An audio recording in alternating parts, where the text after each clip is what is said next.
Sud Radio, c'est bon à savoir, à 6h50, acheter ses vacances aux enchères, c'est désormais possible, c'est même une tendance qui gagne du terrain. Est-ce vraiment rentable? Est-ce que c'est risqué? Pour tout comprendre, nous sommes avec Mathieu Lévy, bonjour. Bonjour. Et merci d'être avec nous ce matin. Vous êtes consultant développement touristique pour le cabinet de conseil en voyage Inextenso, tourisme, culture et hôtellerie. Racontez-nous déjà comment ça fonctionne, ces ventes de voyages aux enchères. Oh bah écoutez, ça fonctionne très simplement, Benjamin. On a des sites de voyage qui mettent en ligne finalement des offres de séjours touristiques. Alors le plus souvent des séjours incluant vol, hébergement, etc., etc. Ça peut être aussi de l'hébergement sec, on appelle uniquement les nuitées en hôtel ou dans d'autres types d'hébergement. C'est proposé finalement à des prix d'entrée très bas, en tout cas nettement inférieur au prix classique et au prix normal. Parfois même on est sur des prix très symboliques. On peut partir à des séjours à 1 euro. Ça se fait vraiment, ça? On peut vraiment partir en vacances pour 1 euro? Oui. Alors, il faut remporter leur chère à 1 euro. Ça ne doit pas arriver souvent. Mais ça peut arriver. Il y a des gens qui doivent enchérir. Oh, j'imagine que ça peut arriver. Ça doit quand même vraiment pas être courant aussi peu cher, puisqu'on a finalement derrière des utilisateurs qui enchérissent là-dessus. Alors, sur un temps donné, les temps sont limités. Ça peut être variable, ça peut être une journée, ça peut être 1 heure. On peut être sur des enchères très rapides. Parfois, il y a des espèces de ventes flash aux enchères où vous avez 1 quart d'heure pour enchérir. Et puis, au bout du temps, très classiquement, c'est le meilleur enchérisseur qui remporte le lot étant donc là le séjour, le voyage. Voilà. On peut même avoir parfois des enchères inversées. C'est-à-dire ?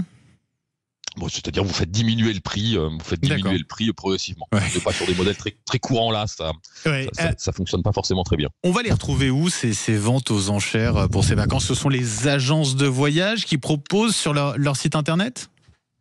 Alors on a les deux, pas forcément certaines oui, des agences comme Leclerc Voyage par exemple, a toute une section de vente aux enchères qui sont renouvelées très régulièrement. Alors il y en a pas forcément toujours, mais enfin ça se suit. Sinon on a des sites privés qui interviennent sur le secteur, des sites comme Loisirs Enchères VIP, etc. Voilà, qui interviennent, qui sont eux des spécialistes de ces enchères et peuvent avoir des offres très très larges et très variées en la matière. Et donc fiabilité totale avec ces acteurs? Alors, comme toujours, quand on est dans le e-commerce d'une manière générale et dans l'achat touristique en ligne, peut-être même en particulier, le consommateur, il doit effectivement faire très attention à ce qu'il va acheter. Bien sûr. On est sur un système qui est finalement, vous le voyez bien, très très ludique. C'est un système vraiment quasiment de jeu. D'ailleurs, certaines personnes qu'on peut interroger qui parlent de ça disent pas j'ai acheté un voyage en ligne. Ils disent j'ai gagné un voyage en ligne. Non, c'est pas vraiment un gain. Donc il y a système de jeu. Donc voilà, toujours effectivement faire attention au site sur lequel on est, toujours vérifier les avis en ligne sur le site, sur la réalité des séjours. Voilà.